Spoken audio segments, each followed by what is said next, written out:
আপোনালোকে জানে যে যোৱাবাৰ আমি ইয়াতে উচ্ছেদ চলাইছিলোঁ। ইয়াত আমাৰ মাটি কালি হ'ল 55 হেক্টেয়াৰ।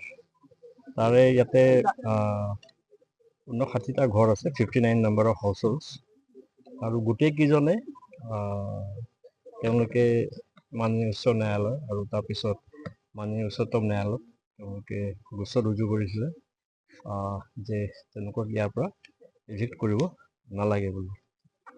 তাৰপিছত এইটোৱে হ'ল আটাইতকৈ ডাঙৰ গ্ৰুপ আছিলে 59 জনৰ মানে ঘৰৰ। এতিয়া মাননীয় উচ্চতম ন্যায়ালয়ে ইয়াৰ ওপৰত ৰায়দান দিলে যে এনেকুৱা নটিচ দি আমি যাব দিব মানে ইফেক্ট কৰিব পাৰোঁ।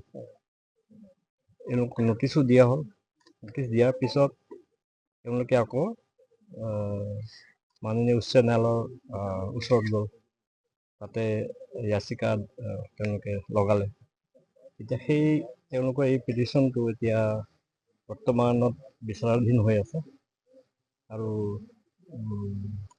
এতিয়া আমি আশা কৰোঁ যে হয়তো এতিয়া সোনকালে মাননীয় উচ্চ ন্যায়ালয়ে যেনেকুৱা ৰায় দিব সেইমতে আমি আমাৰ নেক্সট কাৰ্যপন্থাও তেনেকুৱাকৈ আমি ডিচাইড কৰিম। সদ্যহতে এভিকশ্যন কৰাৰ কোনো সম্ভাৱনা নাই? তেনেকুৱা নহয়, আমিতো এনেতে প্ৰস্তুত, এই অলপ প্ৰস্তুতি চাবলৈ মই আহিছোঁ। আৰু এটা কথা হ'ল যে ইয়াতেতো ষ্টে আছিলে, ষ্টে মানে ইয়াতে আৰু কোনো কাম তেনেকৈ কৰিব নোৱাৰে, যেনেকৈ আছে তেনেকৈ আছে। আপোনালোকে দেখিছে ঘৰবিলাকো যেনেকৈ ভঙা আছে তেনেকৈ ভঙা আছে, কিছুমানে হয়তো তিৰপাল তৰিছে। সেইটো সময়তো মই আহিছিলোঁ, তাৰপিছত তেওঁলোকক নিৰ্দেশ দিয়া হ'ল যে আপোনালোকে আৰু একো কৰিব নোৱাৰে। চ' সেইদিনাৰ পৰা তেওঁলোকে কোনো বিশেষ একো কৰা নাই। আৰু আজিও আমি অলপ ড্ৰোন লগাই চাম, যদি কোনোবা কিবা নতুন কিবা ঘৰ চৰ বনাইছে নেকি, সেইটো হ'লে কিন্তু উচ্চ ন্যায়ালয় বা উচ্চতম ন্যায়ালয়ৰ যিটো নিৰ্দেশনা তাৰে এইটো অৱহেলা কৰা হ'ব।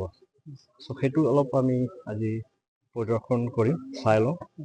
আৰু ইয়াৰ পৰা যিমান মানুহ আছিলে কিছু ঘৰ গৈছে, 7-8 ঘৰ অলৰেডি গৈছে। মই ভাবোঁ যে অহা কেইদিনত আৰু মানুহ গুচি যাব। উচ্ছেদ কৰাৰ পিছত ইলেক্ট্ৰিফিকেশ্যন এতিয়াও এক্টিভ হৈ আছে নেকি? তেনেকুৱা নহয়, সেইটো আমি একশ্যন ল'ম, তাৰ কোনো ডাঙৰ কথা নহয়। ইয়াৰ লগতে ছাৰ উৰিয়াম ঘাটত 11টা পৰিয়াল সেইটো আছে, আমি যোৱাকালি চালোঁ সেইটো। তাতো ধৰক আমি ভাবিছিলোঁ যে মানুহে বা তেওঁলোকে কিবা বেলেগ পৰিকল্পনা লৈছে নেকি, নতুনকৈ ঘৰ সজা বা কিবা, আমি তেনেকুৱা একো পোৱা নাই। আৰু